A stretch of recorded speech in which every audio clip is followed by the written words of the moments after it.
And welcome everyone. This is the weekly chat. And as you come on in, please let me know if the sound is okay.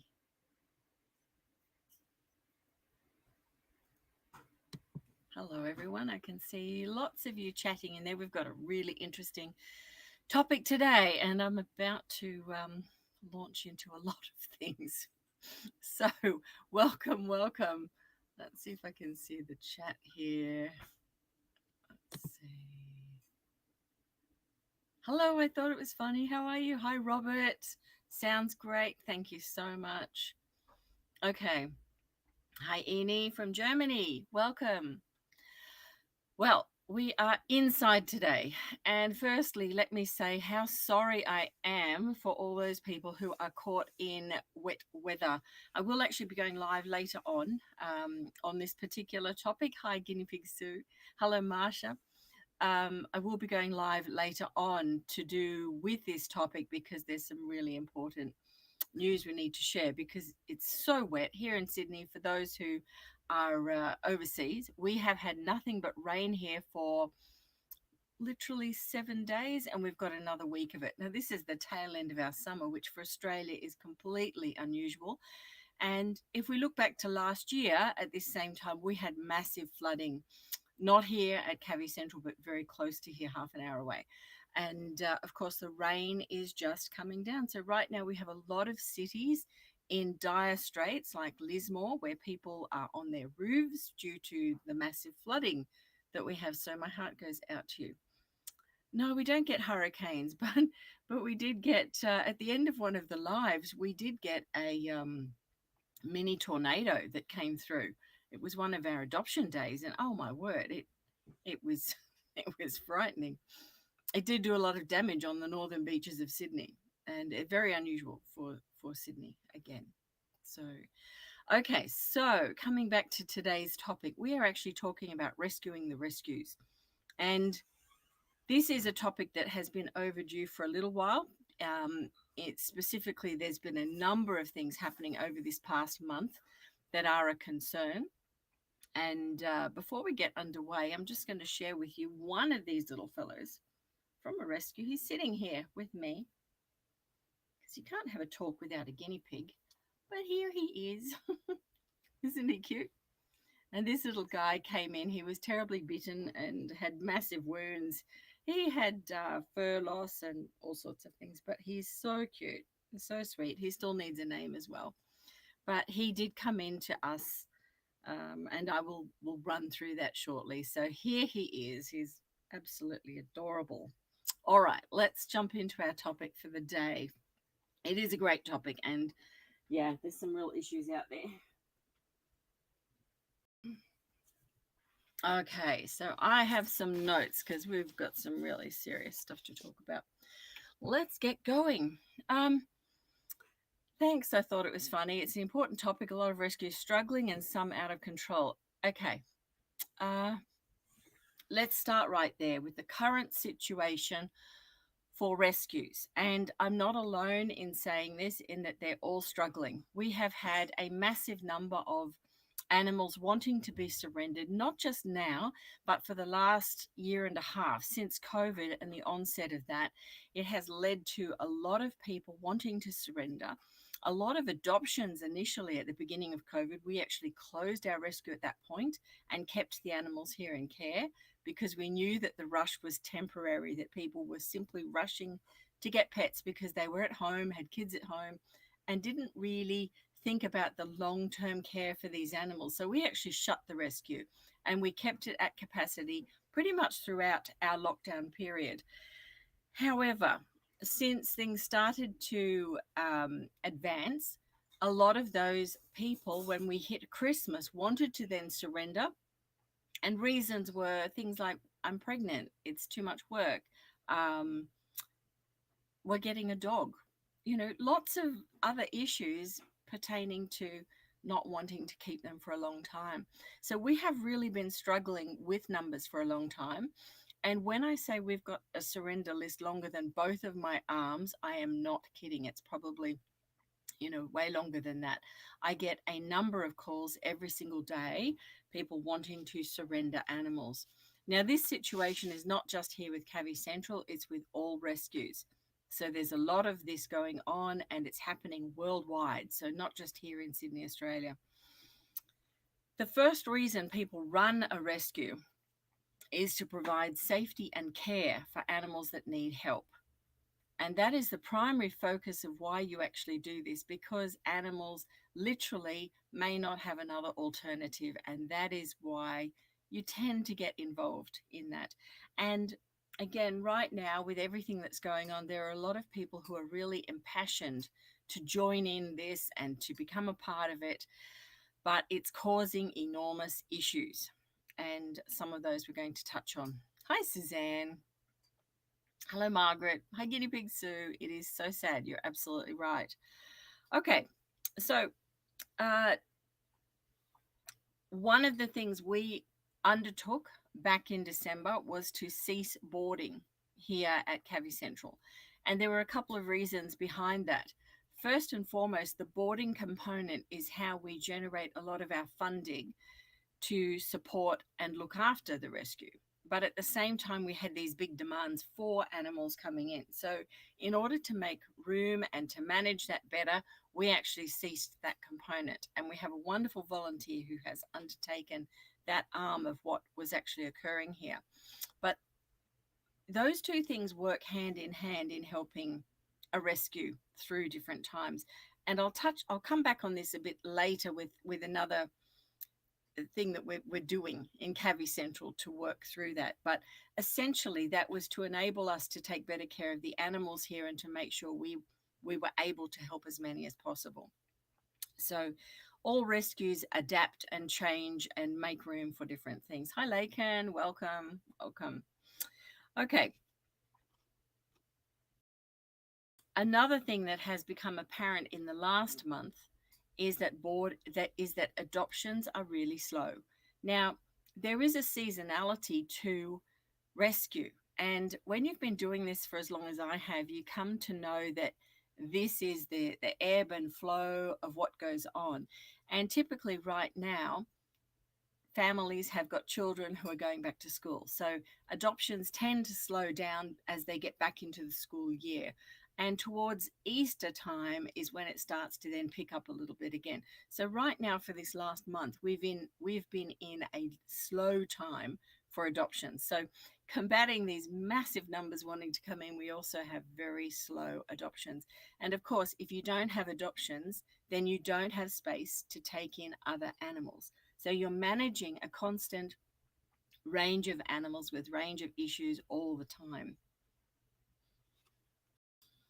So what does it take to run a rescue? And I think a lot of new rescues out there need to really consider these points, because I see a lot of issues stemming from these. But first and foremost, commitment. If you're going to undertake a rescue, it takes commitment. And that is not just a 9 to 5 role that you're undertaking. It can be a lot longer, particularly if you're starting out and you don't have support networks around you.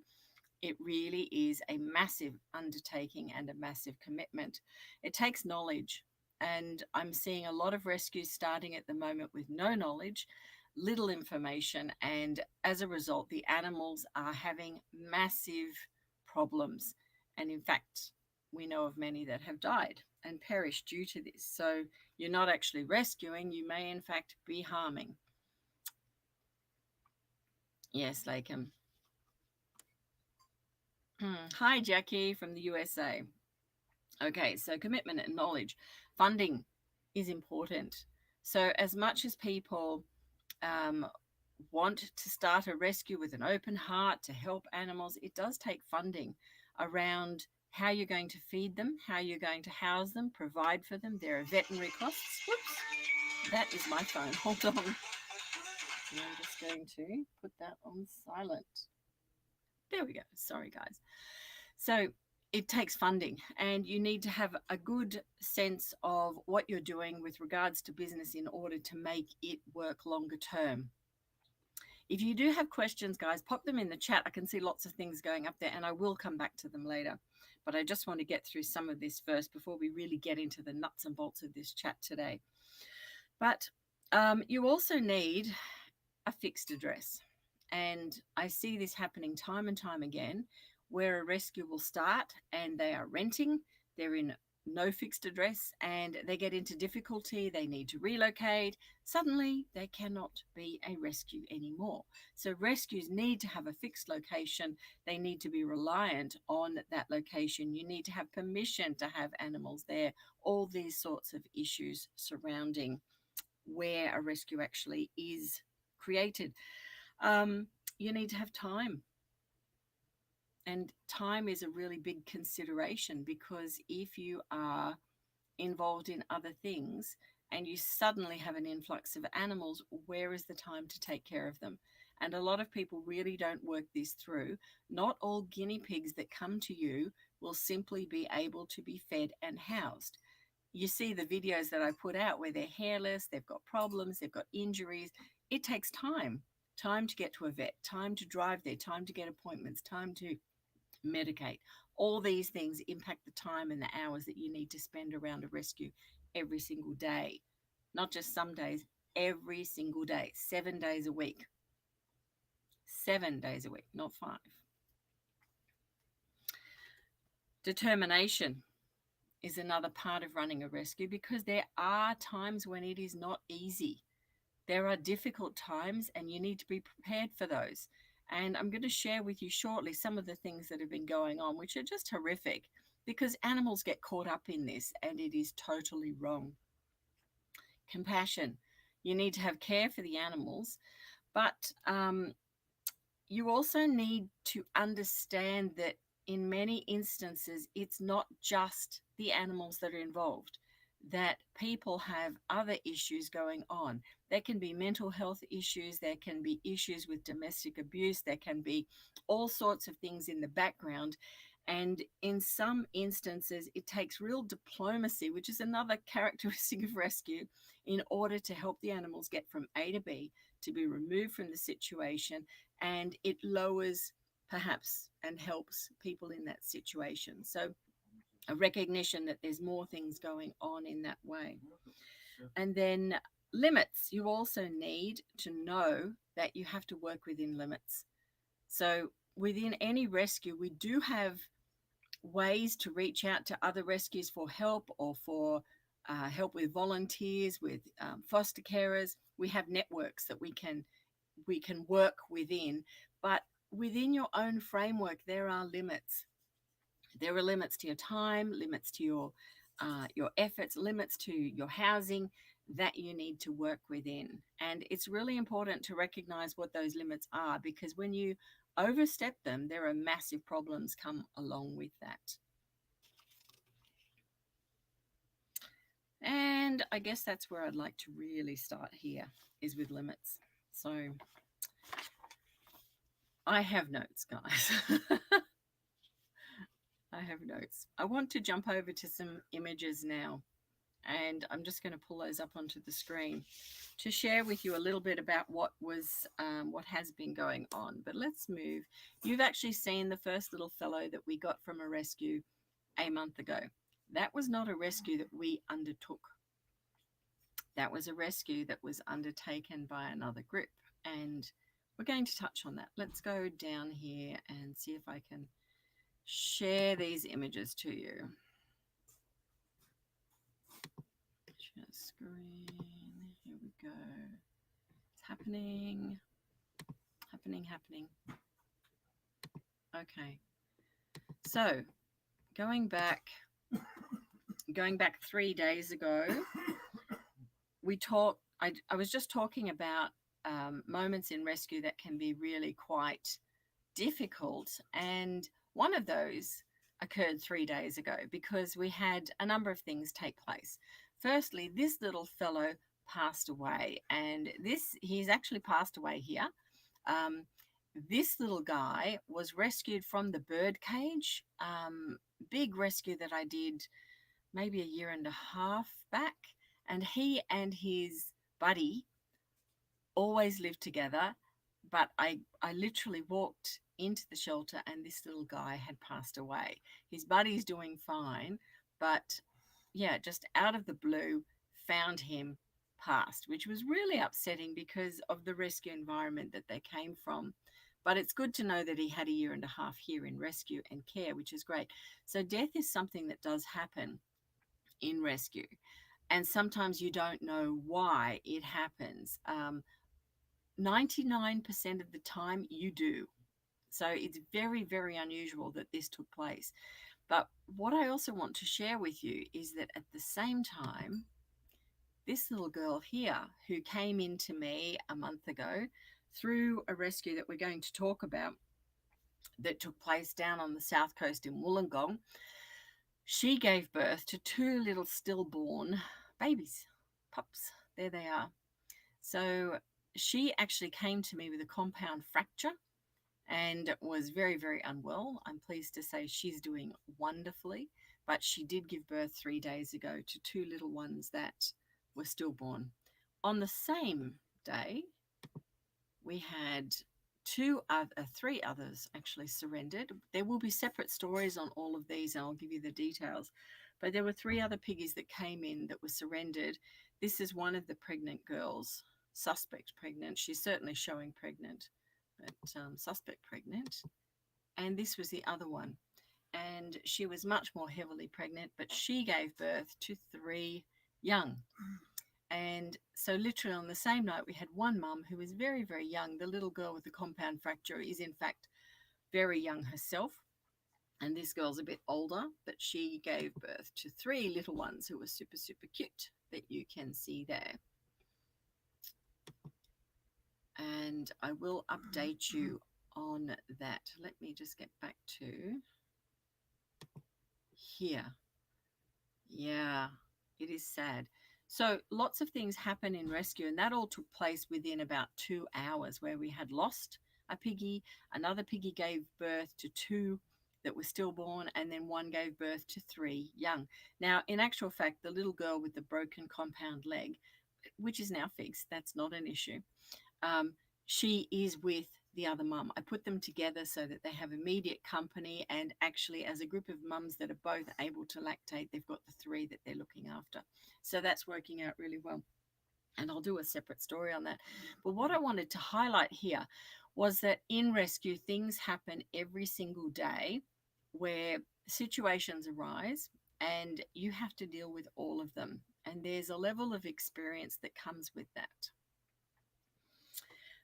With this particular rescue that took place in Wollongong, let's touch on that to begin with.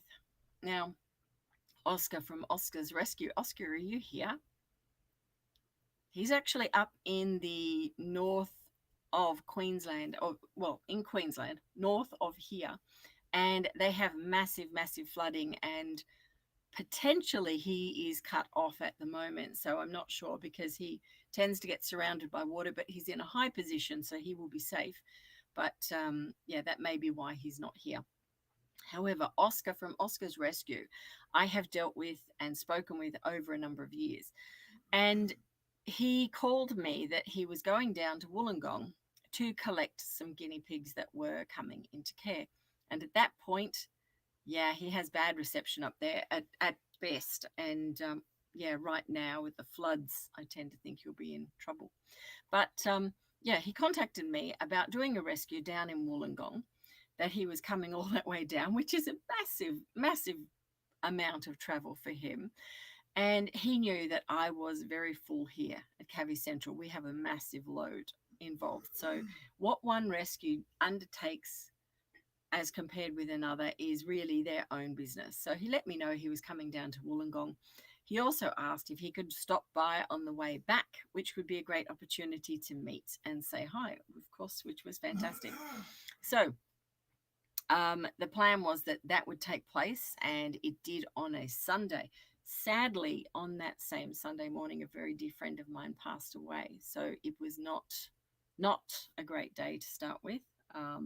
Yes, we won't go into that, but she passed away early that morning in hospital. So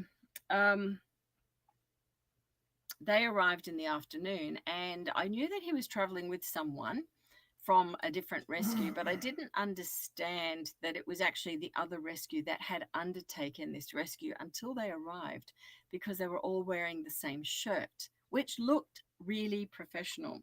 So the rescue involved, Cavey Cave Rescue, is a new rescue up in Queensland as well. And two young ladies were starting that rescue. I had not known of them prior to them arriving here at Cavey Central.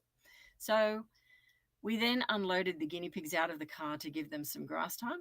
Fantastic. Got them out and started to evaluate them. And it slowly became apparent that, you know, while they had said that they were very new at it, that their knowledge was certainly not where you would hope it would be with a rescue. So with any rescue that if you are starting a rescue or thinking of starting, you do need a level of knowledge. And there is a way to go about obtaining that before diving in full pelt. But regardless, these animals were rescued and were taken. The intention was that they were going back to Queensland. Now, we spoke about our position, Cavey Central's position, while they were here. And I did indicate, again, we are really, really full. Just a message from Oscar that he can't join in. Yeah, okay. That's fine, Oscar. Yeah, so essentially, essentially they arrived all in the one shirt. We actually did a live stream video, and you can see that on the Cavey Central Guinea Pig channel. So we did that video. And then we started to look at all of the individual animals. Now, there were two heavily pregnant girls that were there. And I mentioned that they should not be traveling, at which point I was told that, no, it's all fine. They're going back to the Cavey Cave Rescue. It's all set up for them. It's all ready. Okay, that's fine. This is not my rescue. So, okay, no problem. They should not have been traveling. That's the first thing. They were heavily pregnant, and to travel another 10 hours was my concern. So with that in mind, we then looked at sorting other animals out, and there were in fact pups that were separate to a mum. You'll actually see them in the live stream video. And I said, look, you need to work out who the mum is for those little pups. Some of them look to be literally days old. They needed their mum at that time. So I then put the pups with them, and we worked out where the families were. But it sort of took a little bit of direction on my part to work through that, which was all fine, all good. Guinea pigs in there were also hairless. They clearly had mite mange issues. So I suggested we ivermec them here.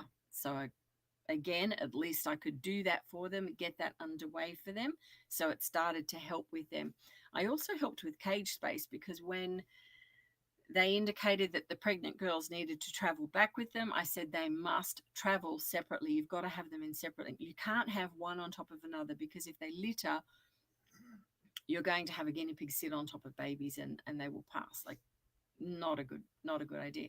So with that, we then arranged the cage, and I got out new caging added to what they had to make it more comfortable for them and for the guinea pigs. So we got all of that done. It was discovered that one of the piggies actually had a compound fracture, which is the piggy that you just saw. And she just could not travel. There's just no way you could travel with a compound fracture like that. So she stayed. And so did the little fellow that I was holding at the start of this live. And super cute. He's fully recovered, and she also is fully recovered. And I'll do an in detail video about her so that you can see her journey, because I filmed a lot of that. But she's doing really, really well. So that's the scenario that actually took place. Now, what then really became integral to this conversation is that I received a message literally 2 days later that they were closed. Now, they'd only just started. They were a rescue that had started, that had opened. 2 days later, I received a message saying, we've closed. We've shut down. It's not happening. They had just taken into care 20 plus animals. Now, to me, that's unfathomable. But if you're going to commence with a rescue, again, coming back to those original points, you need to have a place, you need to have commitment, you need to have time. All of these things should have been thought out before it actually took place, which is really not great. However, things have now turned tail and they have reopened again. So I don't know whether they're coming or going. I haven't spoken with them since. I really don't know. But I've been a little bit shocked by what has been going on. Now, they're not alone in that scenario. I tend to keep my head down here at Cavi Central. We look after the animals we have in care and we run our own race. We do what we do here and we do it well. But when we look at things that are going on in the background, and some of that I want to share with you now, it's really horrific because the animals get caught up in this. Sadly, the outcome for those 2 pregnant girls was not good. It was not positive, it was not good, and they should have remained at Cavi Central. Absolutely.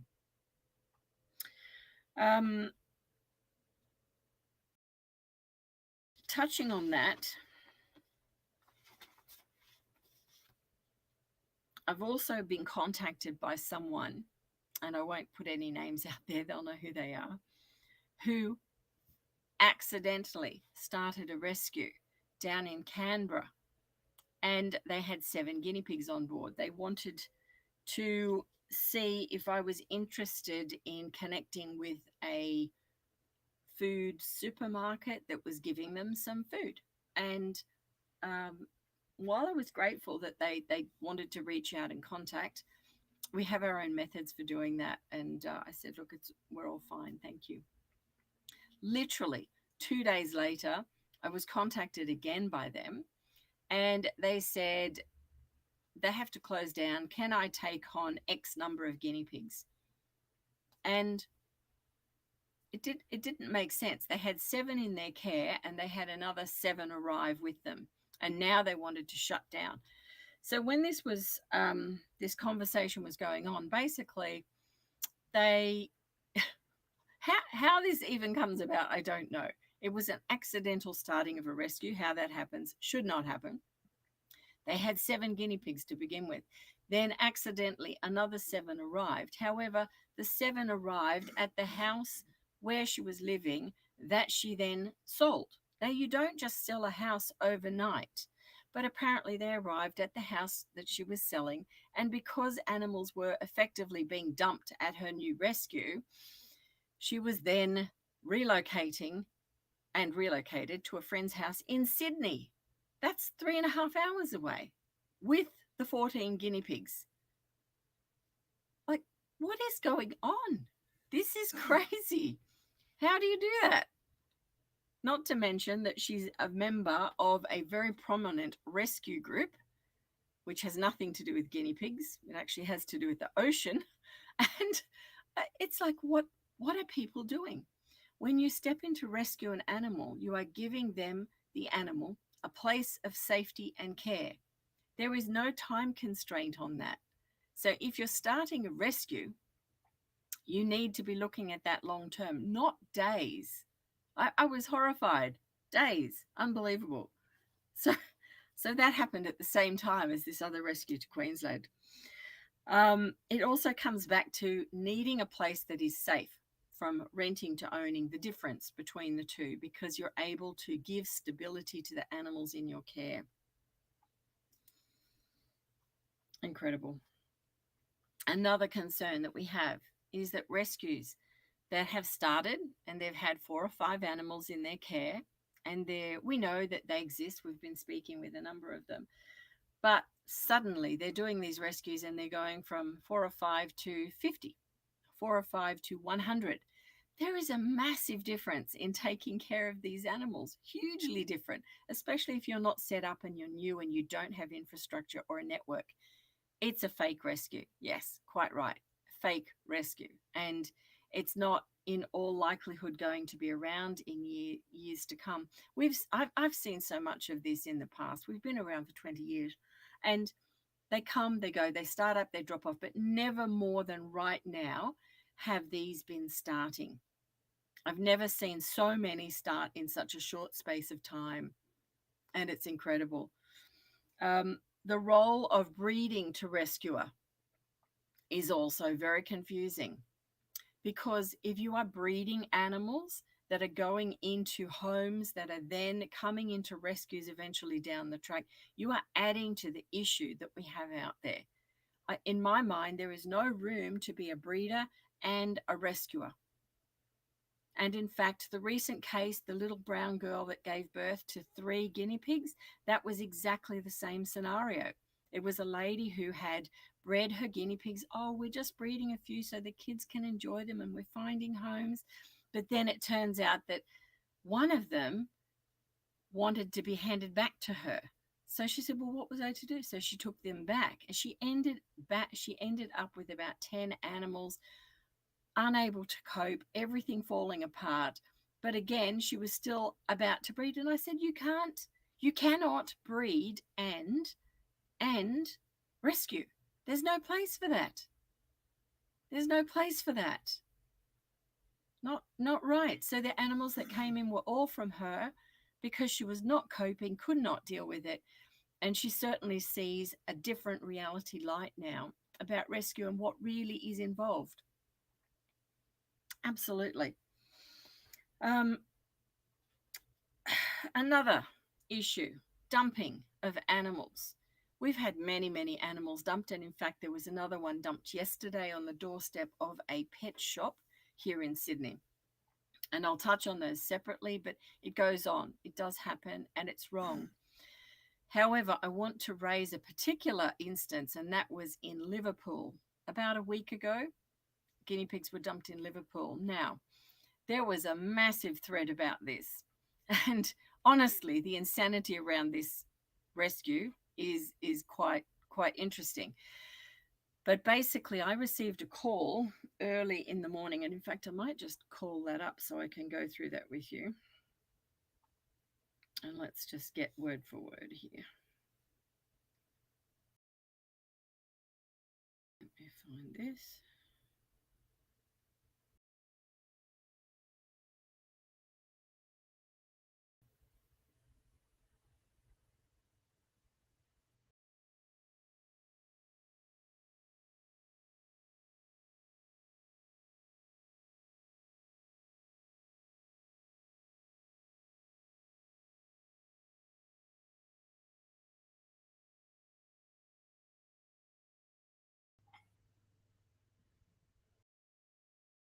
Let's see. Having trouble finding it. Actually, I need the person's name, I think. Hold on.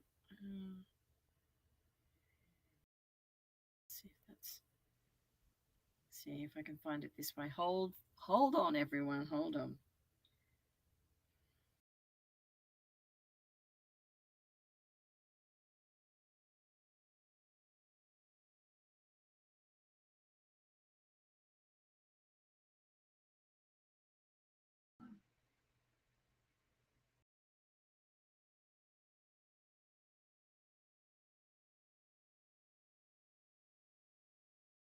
Having trouble finding it. Okay, to stop holding you up on this live, I think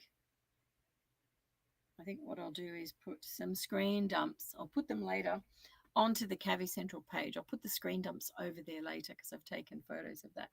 But what actually transpired was that early in the morning around 10 a.m. I was contacted by a man who had found some guinea pigs down at Liverpool. He said that they were found in a park, and that basically there were about 10 of them and he needed help with them. And at that time, I said to him that we are over at Hornsby. Did he think he could get them here? And he said, oh, Hornsby. He said, no, that's too far away. He said he'll contact people who are more local to him. I said, okay, no problem. Let me know how you get on. I didn't hear from them again. And about 3 o'clock in the afternoon, I texted and said, how did you get on? Are you okay? And basically, he messaged back that he had found a group where he had rehomed most of them already. So within the matter of a few hours, had rehomed them. Interesting, the word rehomed. So I then thought, okay, that's fine, all in hand. So I then went waited, and it was Suzanne, one of our amazing volunteers. Suzanne, you're here, who messaged me about 6 o'clock and said there's someone trying to put a post into the group about finding guinea pigs at Liverpool. And actually, it was the thread of conversation that had gone on from another page that was being posted to the group. So that's when I jumped in. And by then it was like 7 o'clock at night. I jumped in there and I heard people suggesting to him, have you contacted Cavi Central? And the answer was, they're full. They're full, which we are pretty full. We are really, really full. There's no denying that. We are really full. But my answer to him was, can you get them over here? And I even offered that we could get our network to collect them and bring them over. So this is all written in text messages. And again, I'll put them on the Cavi Central page later. But yeah, so effectively, he was offered this, but he said, no, it's too far. So that was really, really strange to see that sort of message going on when we'd had a conversation. Do you know where they've gone? Queensland. Those animals were sent to Queensland. Okay.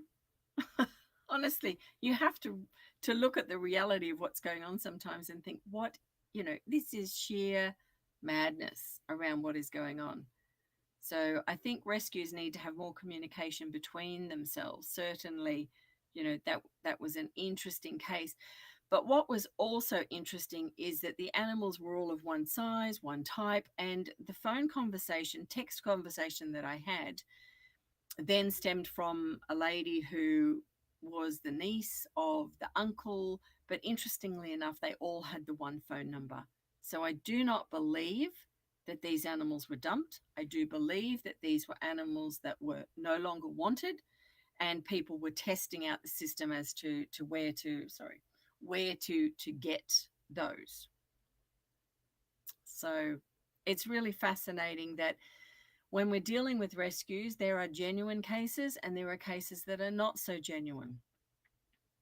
And that makes it really heartbreaking, because when you're disseminating information and you're trying to work out who is in this position, who isn't, it can be really tricky. And for inexperienced rescues, they don't necessarily see a lot of this. And it's just another part of what goes on.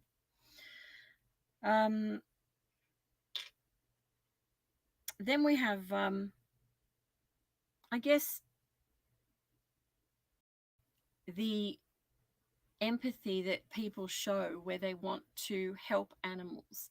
And some of them are actually, they get carried away by wanting to help, to dive into help and rescue. Sorry, I can't stand that there. That's better. Okay. So they get impassioned about wanting to help. So we will always get the calls where people say, I've rescued an animal. When can I bring it to you? And it's this, if you rescue an animal, you are providing it safety and housing. You are not a transport person. If you're transporting an animal, that's different. But if you say you've rescued it and then you're handing it on, that is not a rescue. You're not rescuing it. You are transporting it to a rescue who can then care for it long term. So there's this mixed message between who is rescuing and who isn't. And I think there needs to be some clearly defined borders. So certainly when I deal with the team that I work with here, I say to them, do not go ahead and bring in a number of guinea pigs and say that you've rescued them, fully expecting them to come here, because we have to work within the limits of what we have here at Cavi Central. So you simply can't. You can't undertake that without knowing where you're going to have those animals live. If you do rescue an animal, just know that you are giving it a home and safety for an unknown length of time. There are animals that we have in care here that have been in care for maybe a year, year and a half, maybe even more, that have been here long term, and we will guarantee them a home and safety. The little boy that passed away, he was here since the birdcage rescue. That was before lockdown, or very early lockdown, 2020. So we're talking, heavens, 2020, 2021, nearly 2 years he's been here. That's a long time. to look after an animal. Absolutely. I'm going to jump over to some of the questions in the chat. Let's do that because I can see lots of comments going here and I want to address some of these before we finish up. Lots of rescues struggling, absolutely. And it can become a hoarding situation, absolutely. You have to have predefined space and size and know exactly what you're doing. Absolutely. Absolutely. You have to have infrastructure.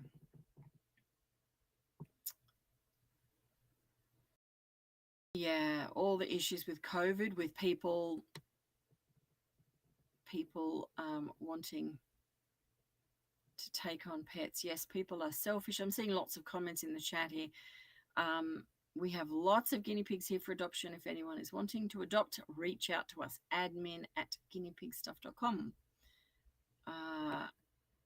Okay, so here's an example here. So we've got, thought it was funny. My pigs were given to me and I did not ask for them. There've been a huge amount of stress put on me, but I chose to keep them and learning all I can. Yes. Gifting pets to people is not acceptable. When we have an adoption day, we screen for everyone coming here. And if the pets are for a particular person, we want that person here so that they are acknowledging that they are going to be the carer for that animal. So gifting of animals is not a good thing unless they actually want them and are ready for them. Yeah, we actually took in someone's mentioned abusive situations there. We actually had a domestic violence case during the week and 2 guinea pigs came in where family had to suddenly leave. So a lot of these cases, I simply don't have time to get them out to you. And there's going to be a lot of updating soon. I've been promising it for a while. It's got to happen because we've got to get our info online a bit better. Again, this is the time frame that you're working within. We are really pushed to the limit here. Yes, it is really sad to see people give up animals that they have, particularly around Christmas time when people say, oh, we're getting a dog. What are you teaching your children? You're teaching them disposability. Disposability. And my answer to that is, what will happen when you're in your 70s? Will your children suggest you go to a home? Maybe. Maybe.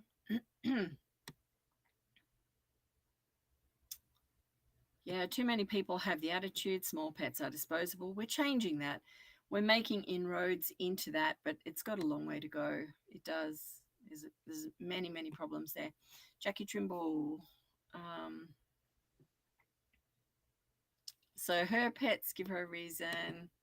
Jackie, they give you a reason to get up every morning out of bed when you'd usually stay in bed due to depression. Yeah. And there are connections that I've spoken on with mental health and guinea pigs because these animals really do benefit people so much. They really are. So, yeah, I've done talks on stage and all sorts of places about that. We'll do a separate talk on that again. Sorry, I'm just whipping through the chat. If you've got any comments, pop them in there now as I go down there. Right, so Laken has 2 pregnant girls that came from the person that did that rescue yet to give birth. Yeah, Laken, that's another issue. That particular rescue and the group involved, I'm hearing that a number of animals that are unwell are being handed to other rescues. Now, if you are a rescue, whether you're new or not, you need to be undertaking the care for the animals that you are looking after. Handing them on is wasting time. It's wasting time that those animals need to have. And I guess I'm truly disappointed that those pregnant girls did not remain here at Cavi Central, that I didn't take a harder line with that. But again, that was not my rescue. I have no idea who the person is in Wollongong. They were stopping off here to meet me. And yeah, with that situation, I asked about them and yeah, it was clearly spelt out that no, there's a place for them to go. Everything's set up, which, okay, it's their rescue, it's their undertaking. And yeah, that should have been done so differently. So I hope they go well, Laken. The little one with the broken leg, yeah, both were stillborn here, which look, it could be with her.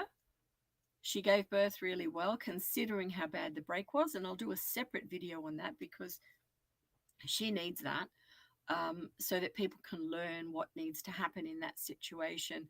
But, they were stillborn. So hopefully the others are going to go fine that are there. She was very young. She's very little. She is very, very young. The mum here has no. Yes. So, Lakin, you have the mum there who had no hair. Yeah, she was patchy. And we started the ivermectin here when she left.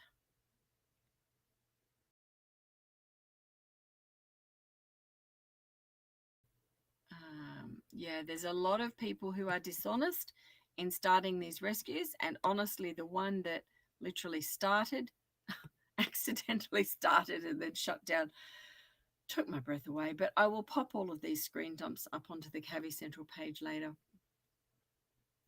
There are a lot of fake rescues. Yeah. Yep.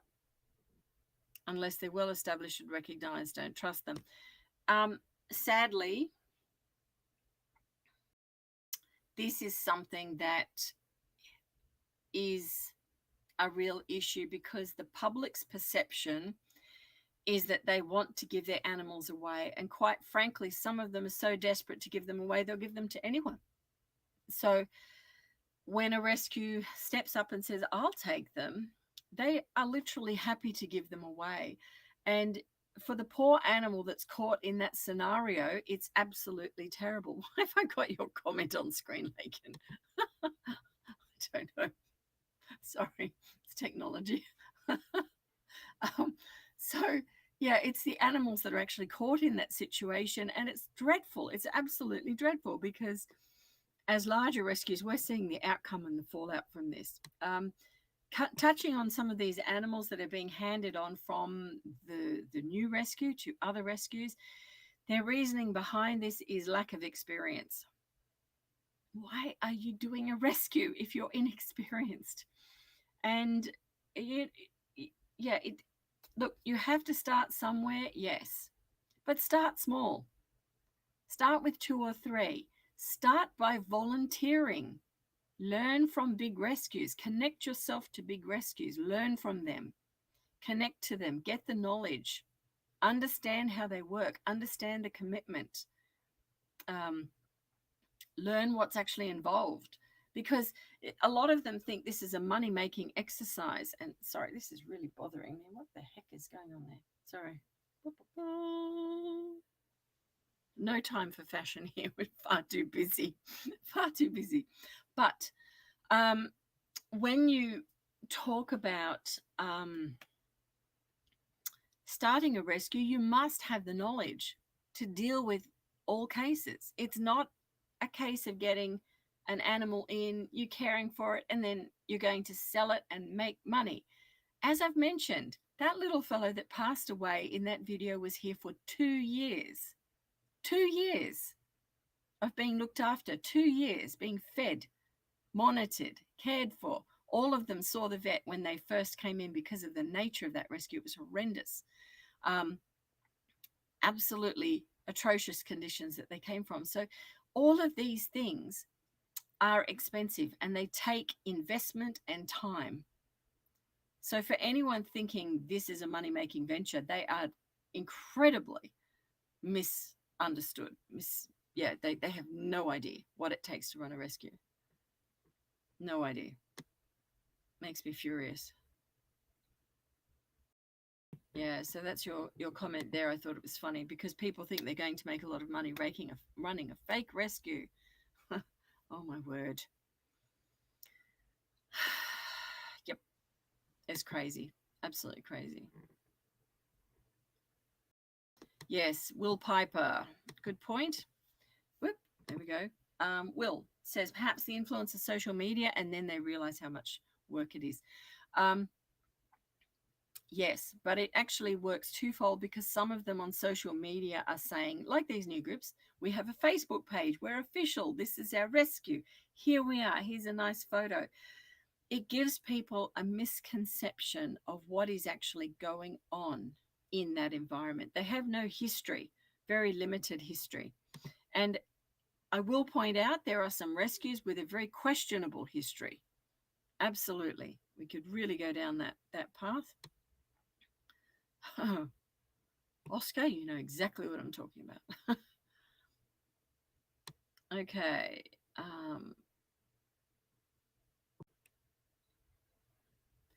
Yeah. So I thought it was funny. I've seen such comments by people who have no understanding how much it would cost to run a rescue. Absolutely. Yeah. It takes a massive, massive commitment of time and energy. Now, yeah. Okay. There, I just want to add a note there. Yeah. That there are rescue groups that exist that do have funding that enables them to do far more. Now, groups here in Australia, like the RSPCA, there's a whole lot we could talk about there, but they rescue and house animals long term. And they do take in a whole plethora of animals, different types, from goats, cats, dogs, chickens, rabbits, guinea pigs, birds, right across the board, even the odd horse or goat and other animals. Now, the legislation as it is, some of those animals fall under what is known as the DPI, which is the Department of Primary Industry. So, therefore, as a rescue organization, they typically hand them over or deal with them separately if they cannot rehouse them or rehome them. So, there's like a differentiation in animals that they look after because of that. But they also predominantly take care of cats and dogs. So when it comes to guinea pigs, they do have enclosures depending on the shelter involved. And the provisions are different from one shelter to the next as to how many they can look after and how many they can't. They also have a euthanasia policy.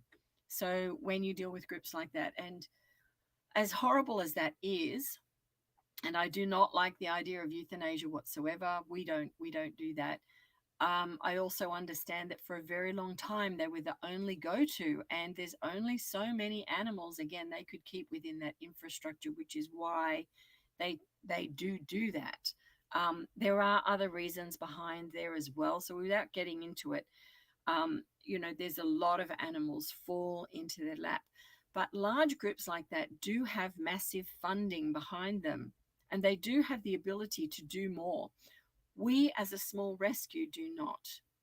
So we do not have staff. We do not have help. We have volunteers that give of their time. I give of my time fully, 7 days a week. So we do not have that at our fingertips. And these new rescues that are starting up again, they tend to be groups of one or two people, usually one, that will start doing it, maybe in a rental accommodation. They don't have the infrastructure or any of the points that I spoke about initially. And this is why it just does not work and the animals get hurt. I'll just go back to Suzanne there. Hold on. Yes. Okay.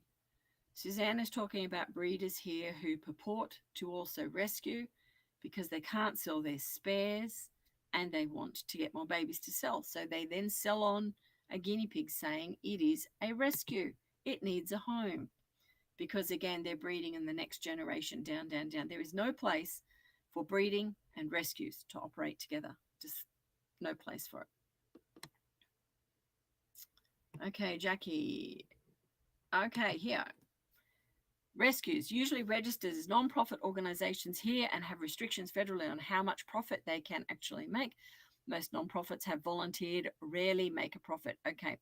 All right. We are not registered here at Cavi Central. Okay. Most people know that. The reasoning is, and I actually have friends who are members of animal liberation and very large organizations in rescue, and in fact in RSPCA and other groups, animal welfare and so on. It's something we have looked at time and time again, and again we're revisiting it right now. But the advice that I keep getting is that for the additional work of paperwork, it doesn't benefit a guinea pig rescue. That's the information that I keep receiving on this. And yeah, we keep coming back to that. I question that. I'd be interested in people's thoughts on that. But certainly that's the information we get. As it is, we get very few. We have supporters out there who will send us support, which is very much appreciated. But we do not ask for money. You won't ever see me, openly wanting it. I think we've run a GoFundMe about 3.5 years ago when we needed to upgrade the shelter. That was a GoFundMe campaign, and that was put to use and did an awful amount of good in the shelter. But we just don't. When we have rescues come in, we don't ask for funding, because I take this on and I run it as a business where we need to look at how I can fund it, how I can make it work, and how that can happen. So outside of Cavi Central, I am doing other work to actually do this. So I'm working in Cavi Central full time. I don't think anyone could understand the hours I take on. Crikey. But, and this is something I'll share with you later, because we were doing the boarding, which is the big component that helped with us. But I've now transitioned into another area, which is helping fund what we do. And I'm going to share that with you separately because it's really quite exciting. But that's the reason that we're not registered. So we will continue to reevaluate that every year and continue to ask about that every year. For guinea pig rescues, it's very different than for cat and dog rescues. Even the large organizations that, and one of them is a financial director of a very large rescue group, they constantly question the value of it. They constantly question it because of what's involved, and they don't see it as necessary. So yeah. Okay, so there we go, Lakin. Let me go down to you. Yeah, I've been doing this for so long that, yeah, there we go. So Lakin says she runs Rocky's Rescue. They are registered. We don't profit at all, and she has to pay money into it. Yeah, and that's the reason we're not. So it's very different when you look at organizations like, LA Guinea Pig Rescue, who has a lot of exposure on the internet, has enormous funding coming through from different sources. They are registered. They're in America. The American base is so much bigger than here in Australia. So it is very, very different. And I think every rescue needs to look at how it needs to function. It comes down to business basics. It really does. And again, to those points that I touched on right at the beginning, because you need to be really comfortable with all of those areas to make this work long term. You've got to have good connections with vets, and we do not get discounts. Sometimes we'll get like a 10% discount at a vet or a 20% discount. That's it. We do not get large discounts on the work that we do here. So again, we are funding that out of the work and coverage that we do. So, but yeah, profit nonsense. Yeah, and the guinea pigs are caught up in all of that. Absolutely. Yeah. Yeah, definitely. Oh, no, that's fine. I thought it was funny because I think it's good to talk about that. Absolutely. Yep.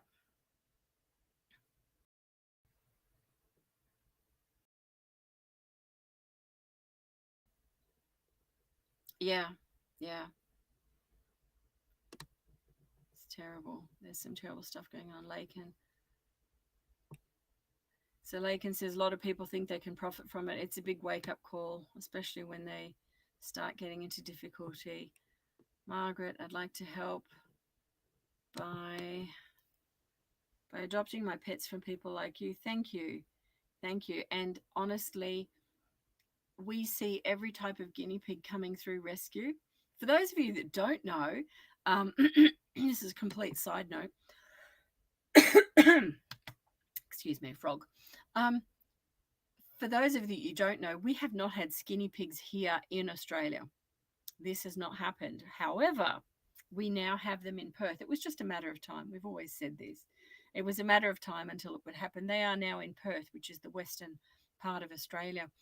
And I guarantee you, 5 years' time, you can look back at this video, we will then start seeing them coming into rescue, because it will get to a point where they will eventually come through into rescue.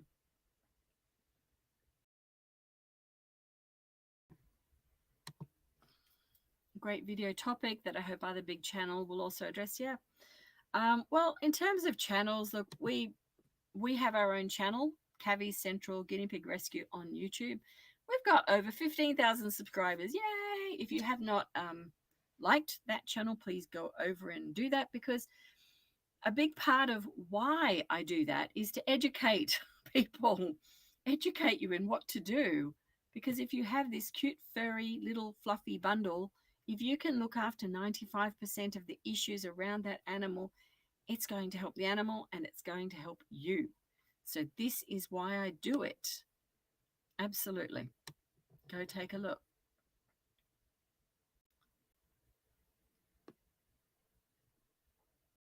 Yeah, Jackie Trimble says she wishes that state governments would put together a few classes, about nonprofits in general and legal financial limitations. Yes, exactly. Yeah, so everything that comes in, you have to declare all those sorts of things. Absolutely. There's lots around it. Yes, Suzanne mentions there are the ones that will never leave rescue that are on palliative care. Now, we mentioned Brain. Brain was in a little video the other day, again on the Cavi Central Guinea Pig YouTube channel. You'll see a little video by Brain. And he is a guinea pig that came to us as a baby. They didn't want them. There were two of them, in fact. He had a sister. His sister was actually rehomed. She was fully sighted, but they didn't want them. And so they came in, and Brain stayed, because Brain literally has no sight and one eye, but he's been here for forever. So we have lots of guinea pigs like that need to stay. And that's a part of rescue as well, is giving them a home for safety, long term. There are rescues that will say that they give animals to carers. They have a special carer who takes these special animals.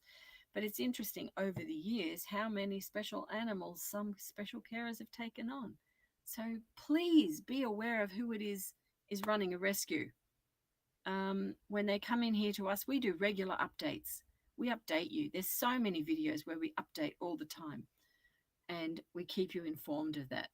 You won't see updates from rescues that are not correct. You won't see updates happening. If you were to ask, where is this animal?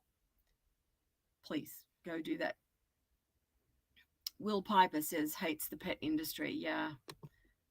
Look, I guess we love pets, don't we? We love pets. We love animals, and we want to help them. But there are some really ugly sides, and believe me, there's so much more that I could share.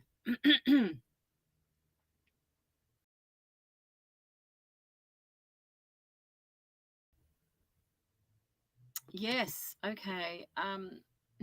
Suzanne, benefits of guinea pigs. We had someone call saying, I need a guinea pig today. I know. This was an amazing story, and her name was Faye. Kay, not Faye, Kay. And Kay, if you get to watch this, just so beautiful. But we did have a call. Now, we have a process of adoption where people apply, we look at housing, we look at all sorts of things before they come here to an adoption day. So we know they're ready to find the right pet. And we have many, many of them in care. So please, please go through that process. However, I had this call from a lovely lady who said she needed a guinea pig that day. And we don't, I can't just stop things normally to do that. But as it turned out, she had a real tragedy. It was in the middle of lockdown. She had a tragic accident with her grandchild, who died in an accident on the Saturday night. And he was in Queensland. On that same Saturday night, actually, my own nephew had a dreadful accident, but he's okay today. He's fine. But that same night, and it was just, two young fellows having this similar accident. But sadly, her grandchild died, and she had had a guinea pig only days before that passed away, who was her best buddy. And Kay was in a home care environment with independent living. And this guinea pig was her world. I didn't know this guinea pig at all, but he had passed away a few days before this accident. And he had also had bladder surgery to remove a bladder stone and then passed away. So he had had extensive veterinary care. He was well loved. And I had this lady saying, I need to get a guinea pig today. And when I started to talk with her about what was going on, I'm sure she won't mind me sharing, but there was this tragedy that had happened and she could not go there. And her daughter lived in Queensland. She couldn't be there. She was so far away from it, and she had just gone through this loss herself. So I decided to meet with her, and we actually have some beautiful videos with Kay on the Cavi Central Guinea Pig channel. So you have to go and meet her. She's so adorable. But she came down that day and she did fall in love with a piggy. And honestly, this piggy is utterly, utterly just loved. And we always adopt in pairs, but I made an exception because because of her age and the ability to sort of move around after she was very active, very very, very mobile, but still two are very different to one, and the environment, like lots of things going on. And so I decided to let this one go so that she would come back and find a buddy for that guinea pig. And she did. She returned literally about 2 months later and found an amazing guinea pig. And that match is also on the YouTube channel. So these two guinea pigs are utterly loved and fantastic. But it just shows you the benefit of guinea pigs and, what can go on. So interesting story. I'm completely deviated there, Suzanne. Thank you. But yeah, Kay, we love you. Laken, yes. Okay, so Laken's not. What? Okay, all right. So here we go. Not associate with the person. She's just euthanizing guinea pigs she can't afford to get medical care for. Okay, all right. Euthanasia. Euthanasia is a really interesting topic. And again, I'll point you to the channel because we've got videos on that. So without deviating too much, when animals come into care, there is a transfer of responsibility from the ownership of the owner to the ownership of the rescue. That animal is now in their full charge for the best care that can be given. Now, with any given animal in a situation, for example, the girl with the compound fracture, there are reasons that you could say, yes, she should be euthanized, or no, she shouldn't. There are reasons that can be given to that. And one of those could, in fact, be cost. In that instance, I'm going to do a separate story on her, and she's doing fine and well. We've taken good care of her, and she's under vet care. She's fabulous. But probably a more severe case would be a better issue. Okay, yeah. We had a similar case. Actually, again, this is on the channel, but it was a girl that came here for advice. She couldn't get into a vet appointment for a short time. She came here for advice. The guinea pig was not moving really well. The fracture was in her hip. Now, a hip fracture is very different to a leg fracture because that guinea pig was heavily pregnant, and pregnancy at that stage, potentially looking at surgical intervention was not an option in lockdown. Absolutely not an option. So euthanasia was the kindest thing. The family actually took her away. She was then euthanized.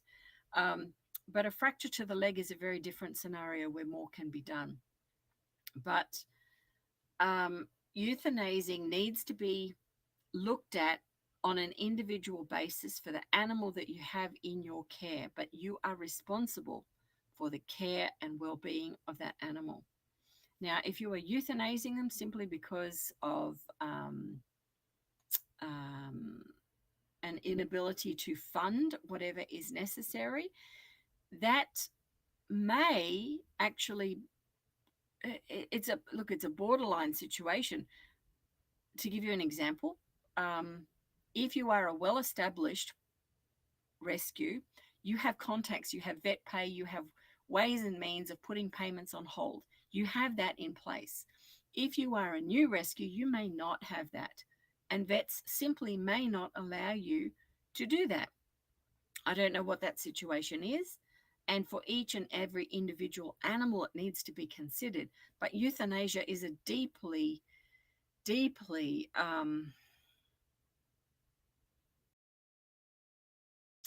concerning issue that for every situation that's unique needs to be looked at individually. So I can't say with another rescue whether they're doing the right or the wrong thing for an animal in that situation. You know, if it's 3 a.m. in the morning, and I've been in that situation here where we've had something happen at 3 a.m. in the morning. In fact, it was a rabbit and a guinea pig came in. We've had very few euthanasias, by the way, probably 5 in the lifetime of Cavi Central. Not many at all. But this particular one was a rabbit and a guinea pig way in the early days, probably 15 years ago. There was a massive storm. The guinea pig and the rabbit had always lived together, and they came in that way. They'd been here for about 2 weeks. There was a massive storm. The rabbit kicked the guinea pig, disemboweled it. It was rushed to SASH and it was euthanized on the spot. So in the middle of the night, there are often only vet nurses attending practices.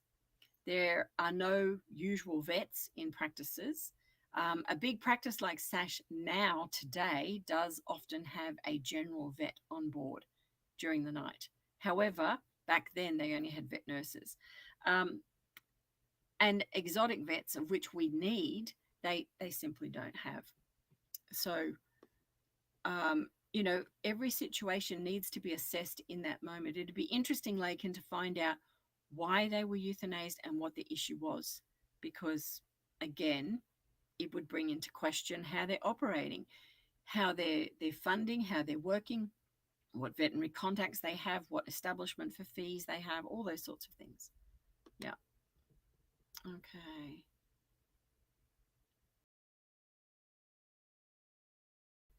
Sorry, loads and loads of comments in here. I'm just getting through them.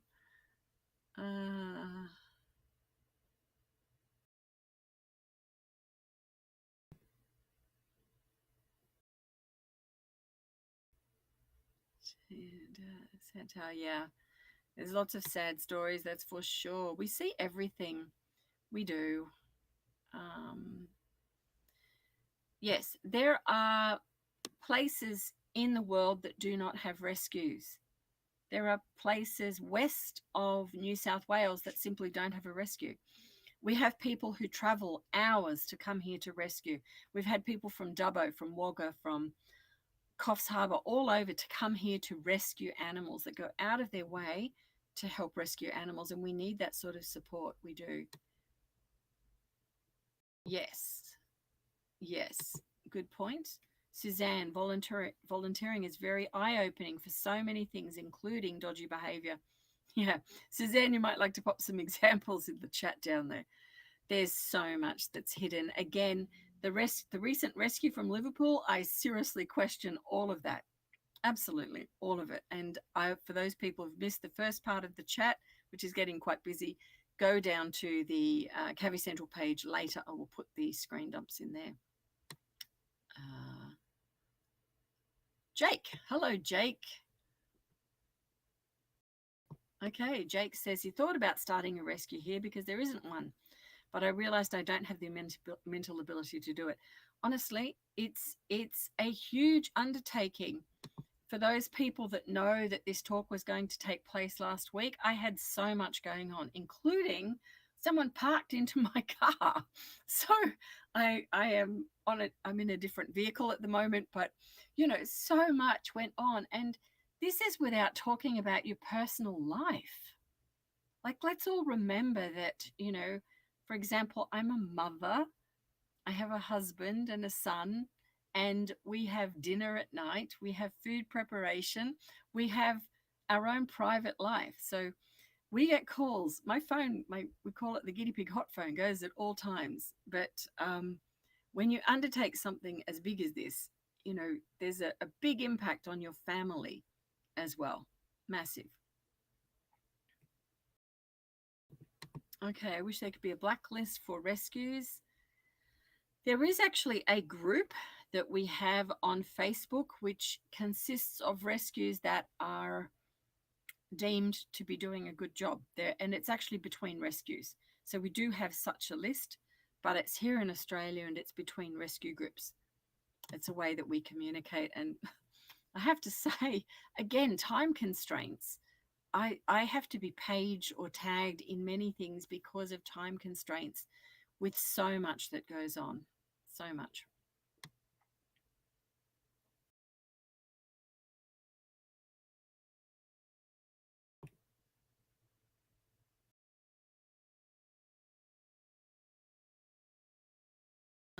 I thought it was funny. I'll leave your comment there because I don't want to draw attention to that name, but there's something about someone not being a rescue and never was over there. People can look at that in the chat.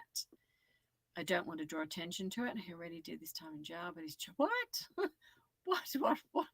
What on earth is that? He already did his time in jail, but his channel's still up despite not having guinea pigs.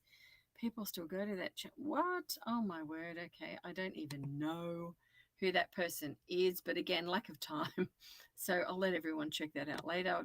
Don't go to the channel. Okay, not registered. Discount Laken. So Laken.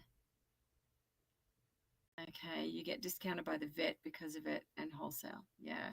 Most vets here do not discount whether you are or not. And one thing that impacts that here in Sydney is that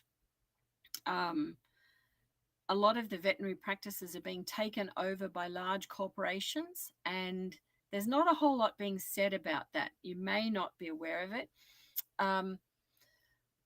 Here in Australia, and it happened in the dental area, lots of dental practices. If you remember back to when you were young, you'd go to your independent dentist and have your teeth dealt with. But now you tend to go to the big groups that have areas to look after that.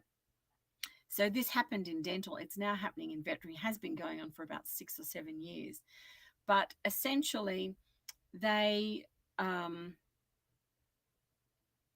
bought out veterinary practices that are for sale. They keep on the owner of the practice and many of the staff. So for the customers, it looks like nothing has changed. In many instances, the name of the practice doesn't even change. So they keep everything as it is. But they are now under new guidelines in terms of how long to designate for an appointment, how frequently they can see people, and how many rescue people they can deal with. Now, I know that people in the cat dog area here in Sydney have really struggled because a lot of the time that was given by vets to help them is now not available, and they want full funding for. So it has affected the veterinary practices deeply in the time that they can do that. So for us, we've always had to pay the full amount, maybe 10-20%. And I've got some gorgeous vets that really help and give us amazing time and do amazing things for us. But, in terms of costing, you have to look after that as a rescue. It's huge. Absolutely huge. Sorry, the chat's whizzing up the page. Here we go. Rescues. Operate in the red constantly. Absolutely. If you see me wearing the same shirt, guys, if you see me wearing the same things, it's because I don't, spend my time doing that. It's going for the animals. That's what's happening. So, kudos to people who have time for that. I don't. I'm really busy. Yeah. You give of your personal time. Honestly, the hours would never, ever in a trillion years be covered with the work that has gone on here at Cavi Central. Not in a trillion years. So many nights, people text me at 3 a.m. I'm up at 3 a.m. working in the rescue, doing different things that need to be done because they need to be done. And if they're not done, animals die. Animals perish. It absolutely has to be done all the time. Feeding, cleaning, 95% of all of that is done by me here. We do have volunteers, and I am so grateful we have volunteers. And I would love more volunteers because it would help. It would absolutely help. But absolutely, that's the thing. Okay, Laken. Euthanasia in regard to C-sections, cystic ovaries. Okay. ovarian cysts is a spay, so that you know that is really straightforward, can be dealt with, and any rescue should be dealing with that. When we talk about C-sections, we're talking about guinea pigs that are not able to give birth, they're struggling. That is definitely an emergency and it needs to be dealt with. Now, again, in that situation, an emergency C-section situation, you have the scenario where you can have literally minutes before animals, babies, pups start perishing. So you don't have time to take an animal to another rescue, to move it on, to find the right vet, to see if they're available. You simply don't have it. So if it happened here at night, if there was an emergency C-section situation, even at the best vet here, there. So if we look at the exotic vets, uh, of which there's a few of them now, only one of them actually has a general practitioner GP vet. What are they called? GP vet, maybe, on board during the night. They're not an exotic vet. And I actually clarified this the other day with them to make sure that this was taking place. So if you were to rush an animal there and it survived the journey there, got to see the vet, they would probably have a few other people in there, but they would always take them out the back, give them oxygen, assess quite quickly. But the outcome may in fact be euthanasia. But I would expect a rescue to go through those steps. As a rescue, to go through those steps to see that that can be done. And that's what's involved. Where are we? Margaret, the shortest drive. Okay, so Margaret has driven a long way to adopt for Bane. Wonderful. The longest was 8 hours, 8 there and 8 back for a dog, Bruno. Yeah, well worth it. Well done. Yeah, definitely. How do you manage your family in a rescue? Just wait till you see what else I'm doing. Oh my word. And that's a whole separate conversation. But we have to fund the work that I do here. It has to be funded, and I need your help to do that. So I will actually share with you later what's going on. But yeah, it's massive and it requires help. It does mean that, the carpets get vacuumed once a week rather than once every 3 days. But I also have the attitude, and that, if you were to live your life, let's talk about living your life, and at the end of your life, you were to look back and you saw a perfect, dust-free, spotless house that was dusted every single day, or you saw the length and breadth of animals that you had helped and saved and inspired others to do, which would you prefer? Because I'm in the other camp. I really am. A speck of dust doesn't bother me. It can wait a week till I get it done. Yeah, so that's how we do it. Okay, lying. Let's talk about lying. Is a common behavior. For example, I'm leaving the country next week. You need to, oh yes, you need to take my guinea pigs. And in fact, we actually have, Chantel would know about this, the amazing Chantel. We had a call, I think it was last week or so, but it was pretty much that. I'm leaving, I'm going overseas. How do I get rid of that comment? I don't know. Right on the screen. Here we go. It was pretty much that. I have a guinea pig. I have to go overseas. So I then ask, where are you going overseas? Oh, New Zealand. How long are you going for? Oh, well, it's 2 weeks. Oh, have you heard of boarding your guinea pig? Because, of course, your guinea pig is a pet, and it's always good to board your animals. So that's really when you start to separate the message out that you see from different people. So it's really fascinating. And look, I take a bit of enjoyment in that. But anyway, needless to say, that guinea pig is now boarding with the lovely Chantel, and his owner is in New Zealand. Now, we have a really sad case here. Look, there's so many cases to update you with. This is another aspect of running a big rescue. There's so much to tell you about. But we have another pair of guinea pigs that were fitting. Again, actually came via Chantel from Penrith, an hour and a bit away from us here. They were fitting. They were fungal. They essentially had mange. And there'll be an update on them coming out. But those little guinea pigs, they were handed to her. Chantel said, look, how about you take them to Abbey Central? I said, yes, look, I'll fix them here. The lady said she can't afford a vet. That's often a reason. Can't afford a vet. Okay. So look, bring them over. I'll sort them out here. They can go back. So Chantel did the transport. They came over here. She contacted me a few days later, said, how are they going? I said, look, this is going to take a little while to sort them out. She said, I'm going on holidays. Holidays. So I said, okay, when will you be back? She said, 7th of January. Okay. I did not hear from her again. That was the last I heard from her. Those guinea pigs are now here and have been abandoned. So this is the sort of thing that goes on. And you do it from the goodness of your heart. I'm actually glad they're abandoned. Seriously, guys, I'm really glad because they're gorgeous. They're utterly, utterly gorgeous. They're fully furred. They're so beautiful. I'll do a story on them. But you know what? This is the commitment or lack of commitment people show. And it's painful sometimes. But, you know, for the little piggies, they have not returned to where they were, that they were so unwell. Yeah, yeah.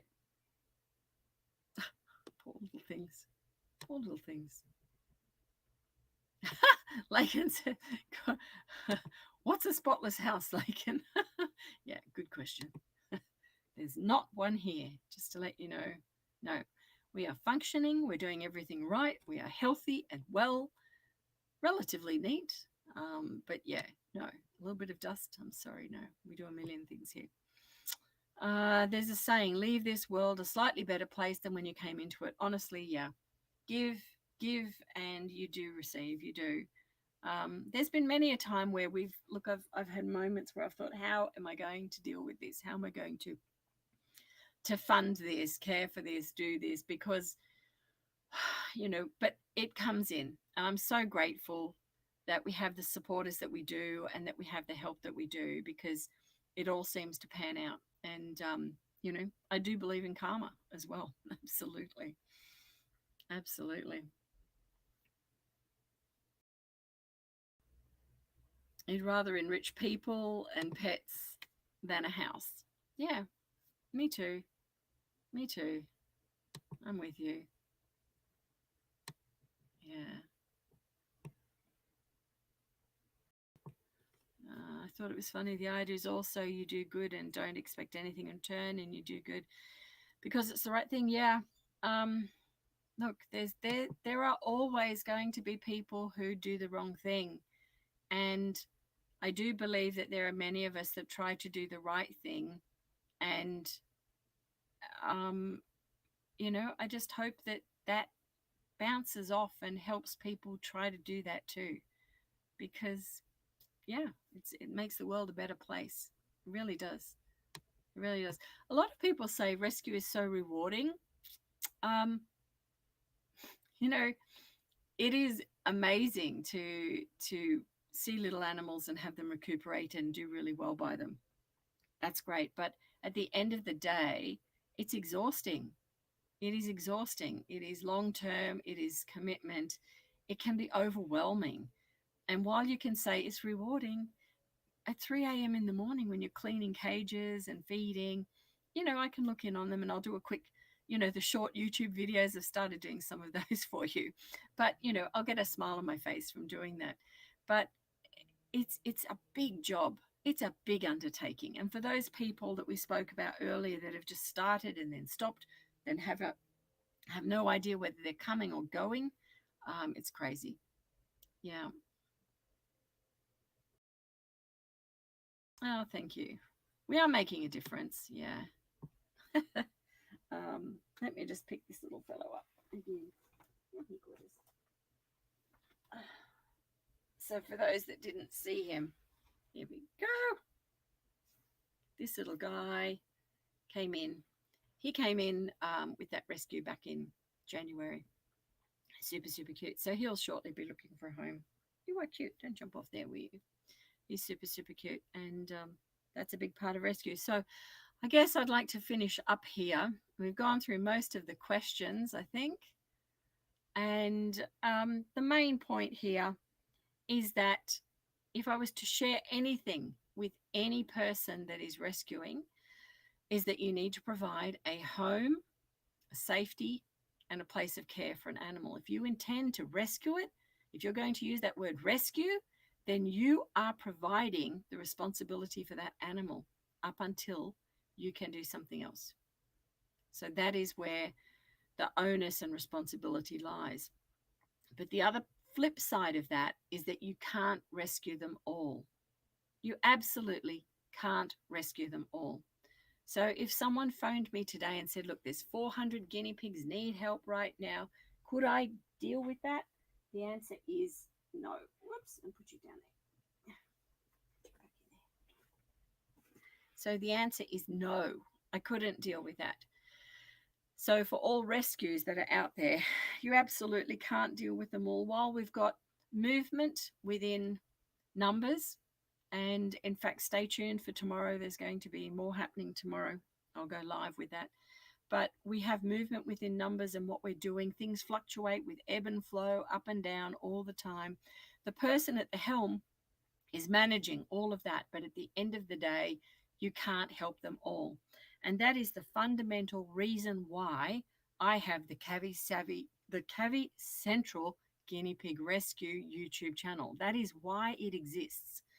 And if you have a look at the history of it, go back to the oldest video on there, you'll find that it was to do with, treating fungal, treating basics in guinea pigs. And I started that way back in like 2013. Well, it's one of the oldest guinea pig channels out there. But I started that because I would get the same repeat questions on how do I fix this? How do I fix that? I can't treat them all. I can't care for them all. But I could say, go and check out that information right there and come back to me with any questions. And that's what they did.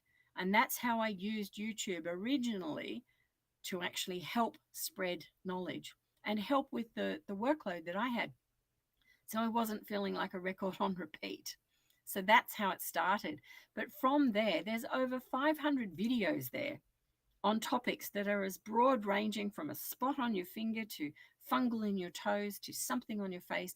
They're all there. And there's way, way, way more to come, because the only way that I can collectively help these new rescues to give them the education and the knowledge they need is to give them the information. So the information is there for everyone to see, everyone to use, to make use of. If you're not on the Cavi Central Guinea Pig channel, please go and join it. Spread that out, share it to some of your groups. But that's the only way that I can help more, because every rescue cannot save them all. That's the reality. Okay, guys, I think that's it. I'm nearly out of voice, and we've been chatting for, my goodness, like an hour and 43 minutes, a long time. There's been so many of you on here joining in. Thank you so much. Yeah, I hope that has shared and debunked some of the information that's going on and what is happening out there. So I will say farewell for now. You love the channel. Thank you so much, so much. There's so much more coming out. Look, there's so many gaps as well that I really want to get information out on. So there's so much more going to go on there. And that's another part of the energy that I put into it. YouTube in itself is an entire time-taking area. It really is. Just that alone. There's so much occupies the rescue space. So anyway, thank you as always for your support. Thank you for being here, and take care. I will see you again very soon. For those people just on here, I will be going live again later on today, but to do with the flooding and everything that's going on. So I will talk with you later. Take care, everyone, for now. Thanks for joining in. Bye.